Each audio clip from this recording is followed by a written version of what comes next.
लिखा, फाजिल बरेलवी रहमतुल्लाह ने पीर और मुरीद के हुकूक पे लिखा। आला हज़रत ने शर्तें बयान की मुरीद किसका होना है, शराइत। फरमाया सबसे पहले 4 शर्तें देखो फिर बैत करना। पहली बात ये कि वो बंदा इतना आलिम है कि ज़रूरत के मसले बता सके, जाहिल की बैत जायज़ नहीं। और दूसरे नंबर पे फरमाया ये भी देखो कि एलानिया गुनाह तो नहीं करता, ज़ाहिरी तौर पर शरीयत का पाबंद है। तीसरे नंबर पर ये देखो उसका सिलसिला मुत्तसिल है, बाकायदा किसी से मुरीद हुआ है, सिलसिला ऊपर तक सही चल रहा है। और फरमाया चौथा ये ज़रूर याद रखना कि खलीफा मजाज हो, किसी शेख कामिल ने उसे इजाज़त दी अपनी मर्जी से ना बन के बैठ गया हो कि मुझे तवीज़ मिल गए हैं, ये ना हो। फरमाया इन चीज़ों को देखो और फिर पूरी पाबंदियाँ लगाएं। किसी ने पूछा पीर और मुरीदनी का पर्दा है, तो आला हज़रत फरमाने लगे नबी पाक की जो बीवियां ना वो मोमिनों की माएँ हैं, उनको कुरान ने माएँ का है, तो अगर उस माँ का बेटे से पर्दा है तो फिर मुरीदनी का पीर से पर्दा क्यों नहीं। फरमाया वाजिब है मुरीदनी के लिए पीर से पर्दा करना वाजिब है। आपको एक बुजुर्ग थे, उन्होंने अपने यहाँ जल से भी बुलाया, जब आप पहुंचे तो वो औरतों को नंगे मुंह तावीज़ दे रहे थे। आपने दूर से देखा तो वापस आ गए, वो दौड़े पीछे करने लगे मौलाना कुछ तो ख्याल करें, लोग क्या सोचेंगे, ऐसे चले गए।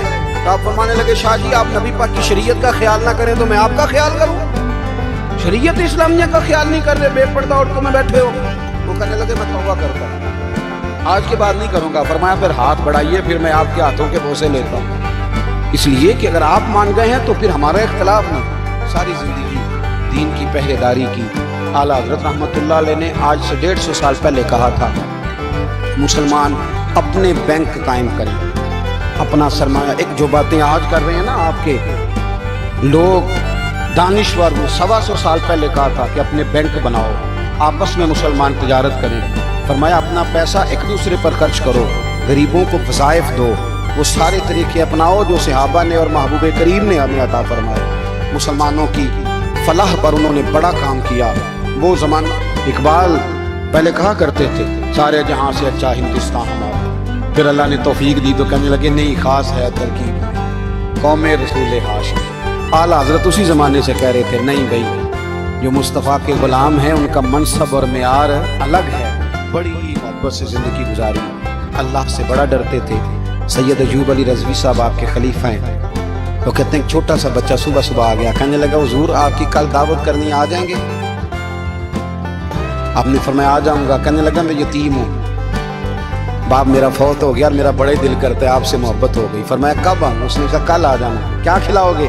तो चने की दाल उसने झोली में डाली। कहने लगा हुजूर मैं ले आया और रात को भिगाऊंगा, कल आपको खिलाऊंगा। आप बीमार रहते थे, दोपहर को सूजी के बिस्कुट खाया करते थे।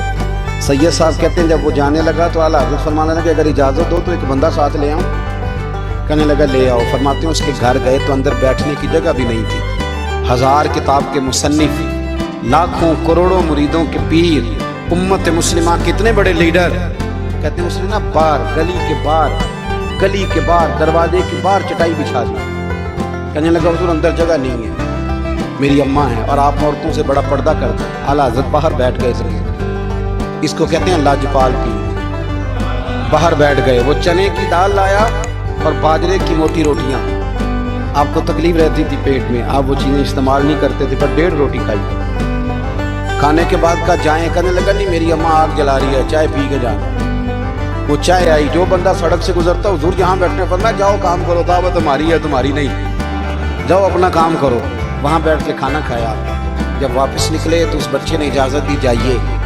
वापस आए तो कुछ चेहरे पे कमज़ोरी के आसार थे, कुछ तकलीफ पेट में शुरू हो गई। सैयद साहब करने लगे हुजूर आपने क्या किया, बीमार हो जाएंगे।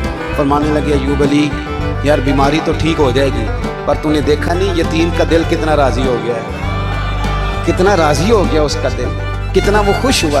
और फरमाया जब यतीम राज़ी होता है तो अल्लाह भी राज़ी होता है, अल्लाह के नबी भी राज़ी है। बड़ी परहेजगारी वाली ज़िंदगी गुजारी। 3 बातें उनकी ज़िंदगी का उसूल था। एक फरमाते थे तमस्सक बिद्दीन करो, मजबूती के साथ दीन को पकड़ लो। और दूसरा फरमाते थे जो अल्लाह रसूल के दुश्मन है उनसे हमेशा बचो, जो ज़रा भी कहीं बेअदबी करे उससे परहेज करो। और तीसरा फरमाते थे सुखी दीन क्या। लोग कहते हैं नमाज में दिल नहीं लगता, महफिल में सुरूर नहीं आता। हम जब ऐनक तनकीद की लगा के जाते हैं तो कैसे मजा आएगा, जब हम सामने वाले को अच्छा ही नहीं समझ रहे, तब से अच्छे हम खुद हैं। میں اکثر کہا کرتا ہوں کہ جب تک ہم تھوڑا سا نیچے بیٹھ کے اوپر نہیں نہ دیکھتے، بندے ہمیں بڑے نظر نہیں آئیں گے، چھوٹے چھوٹے نظر آئیں گے۔ ہم ہمیشہ اوپر کھڑے ہو کے نیچے دیکھتے ہیں۔ مہربانی فرمائیں۔ بڑی شاندار بات لکھی اعلیٰ حضرت بریلوی ملفوظات شریف میں۔ آپ فرماتے ہیں دو بڑے زبردست قاری تھے، تلفظ اچھا ہی ہونا چاہیے، لیکن اس کا یہ مطلب نہیں کہ پھر آپ سب پہ تنقید ہی کرتے ہیں۔ اعلیٰ حضرت فرماتے دو قاریوں نے نا ایک بزرگ کے پیچھے نماز پڑھی، تو ان کے نا کچھ قواعد مستحب، کچھ قواعد ٹھیک نہیں تھے، تو کہنے لگے شہرت تو بڑی سنی تھی پر بابے کو تو قرآن بھی صحیح نہیں پڑھنا۔ یہ اعلیٰ حضرت نے لکھا ہے، چھوڑو جو یہ بھی کو بلی ہے۔ فرماتے ہیں بس مستحب قواعد ٹھیک نہیں تھے، جو چیزیں ضروری ہیں وہ ٹھیک پڑھتے تھے بابا جی۔